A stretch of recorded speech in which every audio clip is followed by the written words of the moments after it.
আমার প্রিয় বন্ধুরা, আজকে বানিয়েছি পূজা স্পেশাল ডিটক্স ওয়াটার। শরীর হবে হালকা, ত্বক হবে ঝলমলে।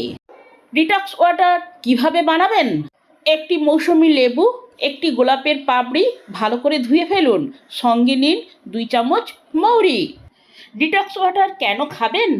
শরীরের ভেতর থেকে অপ্রয়োজনীয় টক্সিন দূর করে, হজম শক্তি বাড়ায়, পেট পরিষ্কার রাখে, কোষ্ঠকাঠিন্য কমাতে সাহায্য করে, ওজন নিয়ন্ত্রণে সাহায্য করে, খিদে কমায়, মেটাবলিজম বাড়ায়, ত্বকের দাগ দূর করে, ত্বককে মসৃণ ও ঝলমলে করে। বড় পাত্রের মধ্যে লেবুর স্লাইসগুলি, 2 চামচ মৌরি আর গোলাপের পাপড়িগুলো যোগ করুন।